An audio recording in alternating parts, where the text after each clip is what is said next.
Good day, men, and welcome back to another episode with the Men's Power Connect. And we're talking about the maximized man. We're talking about our total bodies and what we can do to just make sure that we're maximizing that. I'm your host here, Carlos Green, with the Men's Power Connect. And our mission is to engage, equip, and empower men in life and leadership. And this series that we're doing on the maximized man, again, talks about how we can maximize our bodies because it is so important. And I am so honored to have a part of this series, none other than Coach Stan Maddox with me. He's my co-host. What's up, Mr. Maddox? How are you, Mr. Carlos? Pleasure. I am doing, every time I'm in your presence, I'm doing well. Okay? You give Great to life. hear, sir. Great to You hear, give sir. life. Absolutely. Hello, men. We are excited about this particular episode, and it's called Losing the Gut. But before we actually jump into losing the gut, I just want you to introduce yourself, Stan, to our audience for those who don't know who you are and don't know how credentialized you are. I want people to understand that. So if you could take it away. Yes, sir. Absolutely. Uh, men, my name is Coach Stan Maddox. I'm a certified health coach under the Dr. Sears Wellness Institute. There's actually a total of 2,500 wellness coaches up under this institute in the world. I'm also the author of the book, Make Me Healthy, Make Me Happy. Simple methods for creating a healthy lifestyle change. I'm a certified master trainer. I'm also a certified NSB trainer, which stands for National Stroke and Brain Injury Continuum of Care coach. And also, I'm the executive director and founder of Rehab and Beyond. Mhm. And what does Rehab and Beyond do? What is yeah, Yes, sir. what does it serve? Who does it serve? Sure. So, Rehab and Beyond is a nonprofit organization. And the mission of Rehab and Beyond is to provide free therapy to low income, uninsured, or underinsured stroke and brain injury survivors in the state of Georgia, regardless of circumstance. We're able to provide these services throughout the week at our facility located in Tucker, Georgia. You all go out there and check out rehabandbeyond.org and you'll see all of the information regarding this amazing facility as well as the amazing amazing founder and executive director of Rehab and Beyond, Coach Stan Maddox. And I specifically wanted Coach Maddox on this series here because of his credentializing and how serious he takes health and fitness. And for this particular episode that we're talking about losing the gut. And that's that midsection, that tire that's around us men that plays a more vital role than we give credit to sometimes. And what we want to do here is to start off with a statistics regarding our gut and then what is it about our guts or about our bellies? Let's just call it that, our bellies, our stomachs. Why is that so important that we watch out for what's happening with our stomach? And how can we lose the gut, lose the stomach so that we can be the best versions of ourselves? Coach Stan Maddox, take it away and let's talk about a statistic regarding our gut. Sure, absolutely. So this is a research study from the University of Missouri. Research shows that waistline measurement is a good indicator of diabetes risk and is generally more accurate than body mass index, which is also called BMI readings. Hmm. This is because belly fat deposited around the waist invades the spaces between our organs, causing insulin resistance. Insulin resistant causes prediabetes and diabetes. Right. All right, so that's that stuff that forms around our organs in our bellies, in our stomach. So that could be fat that's around our intestines and other potential organs in our bodies, then, right? In that area. Absolutely, absolutely. One of the processes, one of the methods that physicians use to see if you're diabetic or not is they measure your waist circumference. They measure your stomach. That's what they do. Okay. Now you're talking about that is a sign for either diabetes or pre-diabetes. That's correct. And I also like to give a little bit more on this as well. Uh, Please. the, the size of your stomach plays a very important role in forming cancer. An oversized stomach provides space for toxins and free radicals to lie dormant in that area. This has been known to accelerate the progression of cancer. So it's very important for us to focus on our belly size. Again, a lot of bad stuff harbors in a big belly. So let's talk about those bad things that harbor in a big stomach, big belly. And I know this may be challenging and difficult for someone to hear, especially if you're getting the big sandwich with the fries and the diet coke and the dessert that goes with it, with the apple pie, and or you're eating these healthy, what you call healthy or big sized portioned meals when you go out to eat, or you're going back for thirds at the family reunion, but your gut, your belly, your stomach is huge at this point, and it's just exacerbating the issue of what's happening inside. Love for you to speak to that. There's been a misconception going on again. I'm from the South, guys.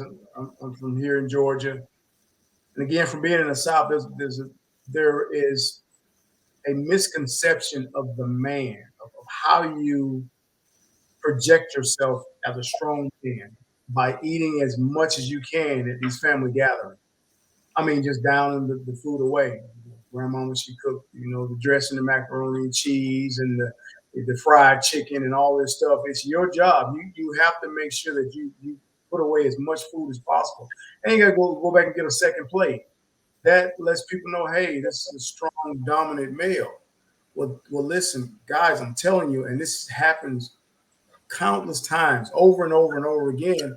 Those males, those men, they get older, or they don't even have to be older, but they end up dying prematurely, or they have issues. They have to take Mm, certain medications.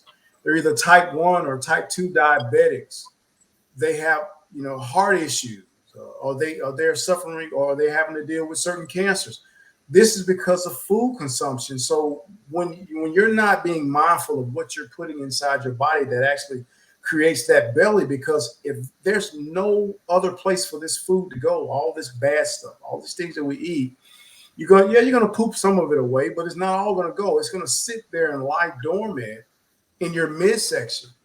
And when that mm, happens, that is a place, we would call it, I would describe it as Sodom and Gomorrah. That's where all the bad stuff that wow.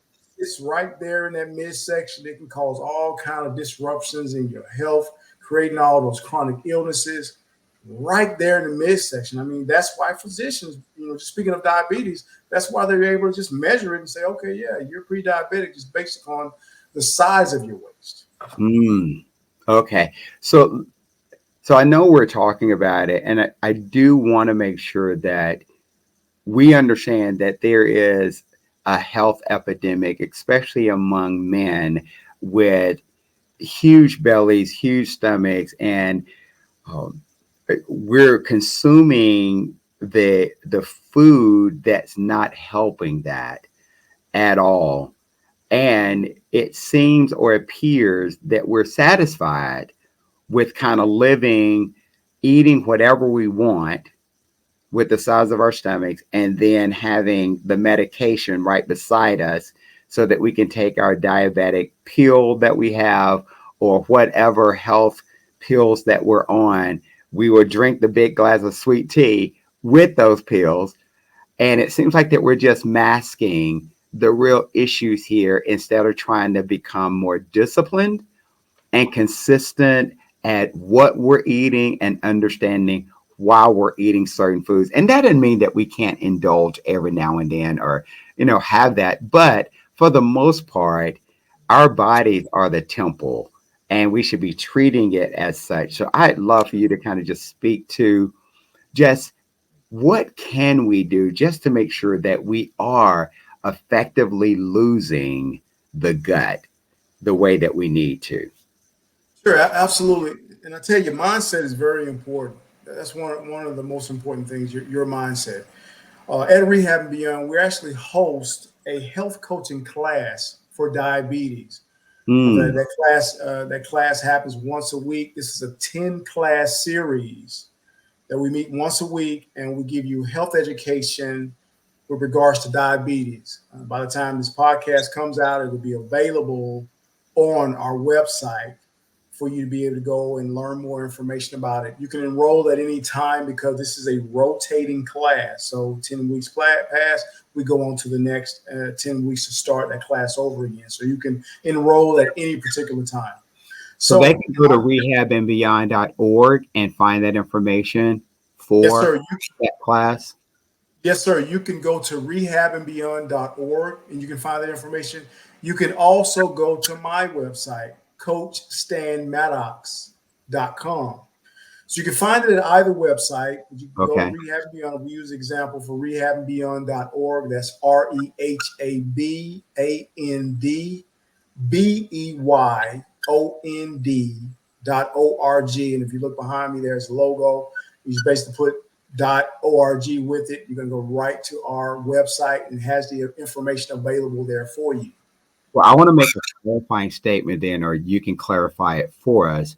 You don't have to have diabetes or pre-diabetes to go through this class because it could be a preventative measure for you so that you can understand what you can do to not get diabetes as well, right?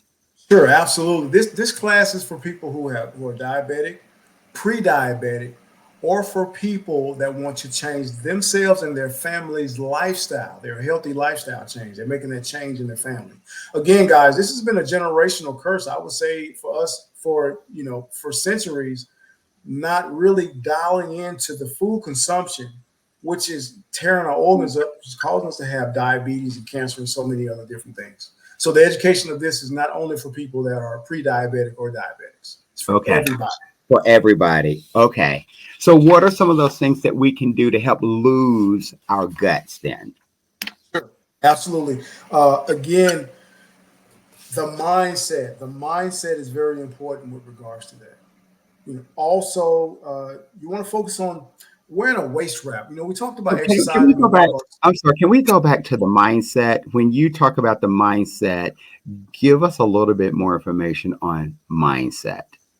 Sure, absolutely. So we have to get out of the mindset of if I'm at a family gathering, if I'm at a restaurant, and to prove that I'm an alpha male, I've got to just down a bunch of food, a bunch of calories, a bunch of insignificant foods that'll significantly damage my body going forward. But being mindful of putting the right stuff in our body, we have to get to a place, that mindset that, hey, you're not defined as a strong male or a great male to society just by what you're putting in your body. Is okay, I got this big pile of food, I'm just going to eat it. So you got to change your mindset there. It's something that's been embedded in us as well. You got to go get education about the food that you're putting in your body. Food consumption is very important. Like I will speak about truck drivers and us guys, how we take care of our cars. We're going to put certain oil, certain gas, certain things in it that's going to prolong the life of it. You have to be just as mindful of the things that go into your body as well. Mm-hmm. So there's a series in my book, Make Me Healthy, Make Me Happy. We talk about check your belly. So that's the mindset you have to have. Check your belly. You have to check what's going on in it, and that's what that mindset aspect of it comes from. I know that whenever my wife and I, either we're going out to eat with some friends, or we're going out to eat, or we're going to a function, we will oftentimes, because we call ourselves pesca vegan, so we eat fish only, and we don't eat a lot. She eats no dairy, and I eat very little dairy. So we're watching what we're eating. We will go out in advance and look at the menu before we even get there, so that we are checking our minds to make sure that here's what we are wanting to order or getting to order, or if we have questions about how they're preparing it, we are prepared for before we go to that restaurant. And if we're going to an event or a function and people are having food there, we try to just make sure that we've already eaten something that can satisfy us instead of going there hungry already and just devouring on things that may not be the healthiest for us. So that mindset that we have is let's get prepared before we go there. I already know at the family reunions what they're going to have. So this is crazy, I know, but I have my aunt kind of fix our food for us. Shout out to my aunt, because I know that when I get there, they're going to have all of the traditionals that are outlined or laid out on the table.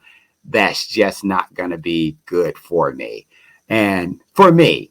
So she will fix something special for us that we can eat, and it works for us. So I like that kind of mindset that we put in place. I think that the strategy that you and Catherine have is perfect. I think it's perfect. As they say, it's two places you don't want to go hungry, right? To a family gathering and shopping at the grocery In store, the right? grocery store. You end up buying some chocolate covered crickets or something like that if you go to the grocery store hungry, you know. So, so no. Hey, So as long as it's dark chocolate cricket, that would be good. a cricket is a cricket. But no, I So the think mindset would be one way we could start losing our gut. What are some of the others? yeah, and I want to talk about this too. Again, we spoke about exercising in our last segment. Wear Mhm. a waist wrap. You know, you can wear one of those thermal waist wraps, you know, around your waist while you're working out, whether you're weight training Mm, or whether you're doing cardio exercises. Okay. The waist wrap will stimulate the stomach area to sweat and promote fat loss in that area. So you start getting some sweating going on in this area right here. So it actually creates the circulation, increases the circulation in the area, which is very needed, I right? love it. I want to chime into what you just said too, which actually helps too. Again, being prepared before you go to a restaurant that might not have the food that you want, or even to a family gathering that has the traditional foods. You know, want to add this to it. Drink, 4 to 5 glasses of water per day. Water helps the kidneys and liver remove toxins from the body. But what it also does, there you go, my man. I'm right here with you too. Bam, bam, bam. Great minds think alike. So, Yes. so guys, you want to drink plenty of that as well. But even what Carlos and his wife does, add some water to it as well. It gives you that filling effect. It keeps you satiated. So when you go into places that don't have exactly the foods that you want, you're already satisfied, so you don't end up making bad choices. Mm, So that's definitely one. And it brings me to the next one: eat clean. Eat clean. We talk about that too. Even in my book, Make Me Healthy, Make Me Happy, if you want some more details of how you need to eat, that's very important. Eat clean. I mhm. like the fact that Catherine and his wife, they're on a certain a meal plan. I think you call it press. Can you say that one more time for me? Sure. Pesca vegan. And I think we made that up. Okay. Okay. All right. But it works for us. We'll only eat seafood, and we don't eat anything that's going to be fried. We will indulge every now and then because we love whiting fish. Maybe once a month or once every other month we may get that, but for the most part we're eating fish that's been either broiled or baked, and then we don't add any dairy to our diets at all. Catherine won't do anything, and I may do very little if it's already maybe in something, but I'm not going to add extra cheese. I'm not going to add any eggs, no milk. We're not doing that. But it's helped us tremendously with our diet and with our health. Perfect. I think that's excellent. And guys, I want to say this too, that there are other very nutritional meal plans out there. Sure. Me personally, my family, we follow the keto meal Hmm. plan, which is low carb, low sugar. That's what we follow.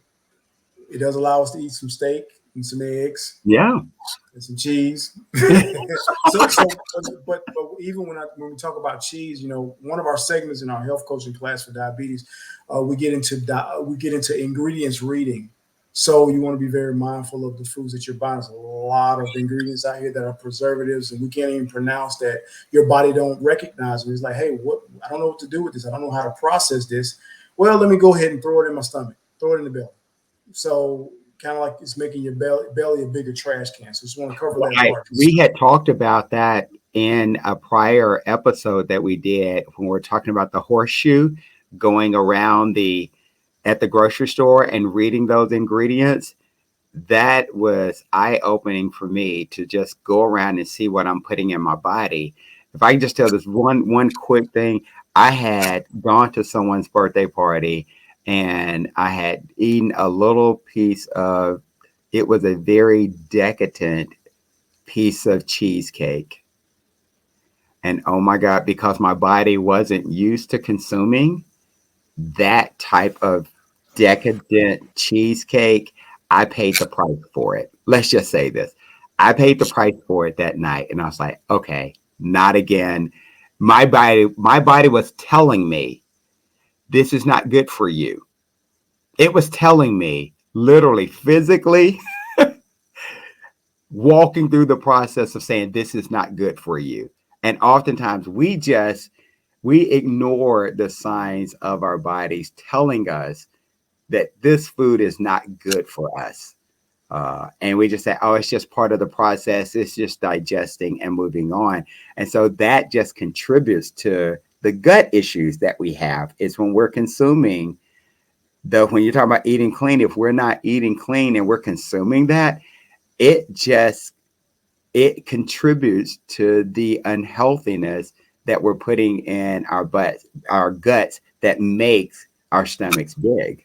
That's a great point you make, Carlos. Again, you're spot on with that. The body is going to let you know. It's going, guys. When you eat something, your body's going to let you know if it's good for you or not. It's our responsibility to listen to our bodies. Okay, well, I better not do that again. Just like Carlos said, the cheesecake is not for him, so he won't do that again. He's listening to his body, and that in turn, his body's going to continue to reward him with better health because he is listening to his body and he's making those decisions. Mm-hmm. It's true. Okay. A couple more I want to cover as well as far as things that we can do to focus on minimizing the size, the circumference of our waist. Of course, eat clean. We said that, but you want to measure your stomach once a month and to record the progress. Okay, it's important to record the progress because if you don't know where you're going, you're never going to get there. So make a goal for yourself, and you want to audit your measurements. You want to check them out. So, okay, where am I today? Let me see. Okay, well, this is not work, and then that way you can kind of backtrack what you ate. How often did you work out? Do you need to work out more? Do you need to eat, not eat certain things that can start, moving the needle is like what I say as far as your measurement is concerned. So yeah, you want to measure your weight. You measure your waist once per month. See where you're going. Are you making some? Is your body making some results? Are you progressing or are you degressing? It's very important to focus on losing that gut.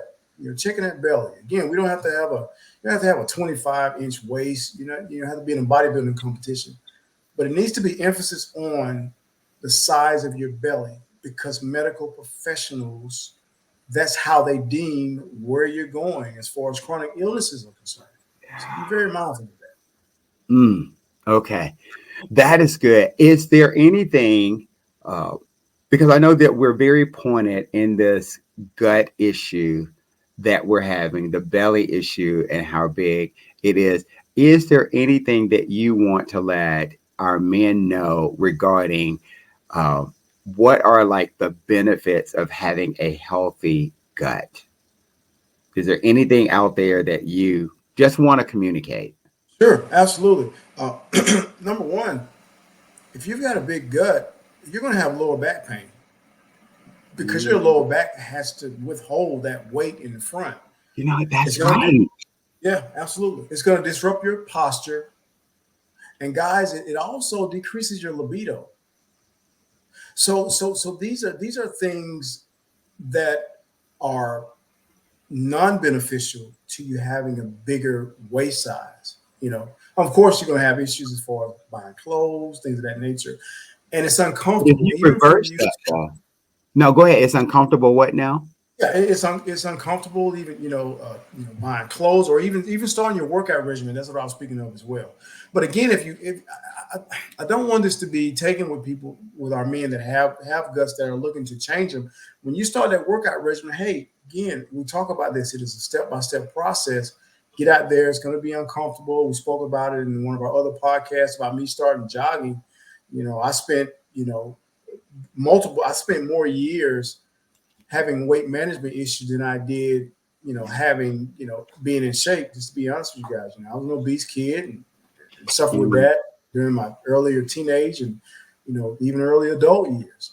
So you get to a place where enough is enough and you work on a regimen. It's going to be uncomfortable at first, but it'll get better. You just have to stay consistent with it. So even with our guys that have bellies, if we're looking to change it, get out there. It's going to be challenging. There's going to be some uncomfortable, spots, but get out there and make it happen. But as you continue to minimize that waist size, things will get easier. mm. But guys, if you got a waist, you understand how it is. I've had one before. It's uncomfortable. It's uncomfortable to move around, even sleep. Even walking a long period, even going up steps. It's a challenge. It's a challenge to do all those things. And once you lose it, once you minimize that circumference of that waist of that belly, then you're going to see some very impressive changes that makes you want to keep hold on to those changes. A lot of benefits there. So those two benefits, and if we reverse what you said was a disadvantage, it could be an advantage. One is that if you don't have the gut, you won't have those, or the it minimizes you having lower back issues because your lower back don't have to support your gut. The second is that it increases your libido, and your wife will be very happy because of that, right? Absolutely. Just keep it real, Carlos. Keep it I real. keep it real. You will Yes. be happy because of Absolutely. that. Uh-huh. Yeah, absolutely. Yes. And then you decrease any kind of chronic illnesses that you could have because of your gut issues, because of the size of your stomach. So the cancer and the diabetes, you lower that percentage of you getting those things because you're eating right and you're watching that. I love that you didn't say it, but here are like the 5 things that you need to do to lower your gut. One is to change your mindset. 2 is to wear a waist wrap. 3 is to drink 4 to 5 glasses of water a day. 4 is to eat clean. And then 5 is to measure your stomach once a month. If you do those 5 things on a consistent basis and be disciplined about it, then your stomach will flee from you, right? Absolutely. Body will adapt. Your body, okay, well, we're making some changes here. So let me go ahead and change. The body is an organism of adaptability. It adapts. What it does. That's what it does. I love if we take it from, because you have a lot of science and I love that space of it because it really gives us a roadmap of what we need to do in order to make sure that our bodies are being maximized. And then also from the spiritual aspect of it, if people can recall the story of Daniel in Daniel chapter 1, where the king had wanted him to eat, Shadrach, Meshach, and Abednego, to eat the king's diet food. And Daniel was like, no, no, we're going to eat what we've been designed to eat, which is just give us water, fruits, and vegetables. And after a period of time that has passed, if you can determine that your diet is better than our diet, we will go with your diet. But after that time had passed and they were examined, they were stronger, healthier, smarter because they were eating clean. They were eating the right food. And so they actually started switching over to Daniel's diet. That's why we have what we call the Daniel fast. It's because it's eating so clean and your body responds to healthy eating so well. And so even for losing the gut, if we are very disciplined in what we're eating and how we're eating it, then it will show up in the results. And our bodies will be happy, make me healthy. Our bodies will be very happy because of that. Couldn't say it better. Thank you. Thank you so much. So, guys, I'm hoping that you all have enjoyed this podcast of the Maximize Man Losing the Gut, sponsored by Men's Power Connect. I am so honored. I can't tell you all how much I am honored to have Coach Dan Maddox as the co-host of this entire series here. He's added so much value. We're not done yet, but I'm just giving him his props right now just so that he hears the appreciation that I have for him in partnering with me in this series here. So you all go out and just make sure that you can follow this regimen here to be mindful of your gut and the benefits that come with not having a big belly. It just makes a difference. So I'm going to turn over the last comments to Coach Dan Maddox, and then we'll be out of here. Guys, it's a pleasure it's a pleasure and an honor to be the co-host of this podcast. Thank you so much for allowing me to continue to convey this information of health, along with Carlos. Thank you so much for allowing me to be co-host. So, guys, let's keep going. Let's keep getting better. So go out, encourage another brother, and peace out.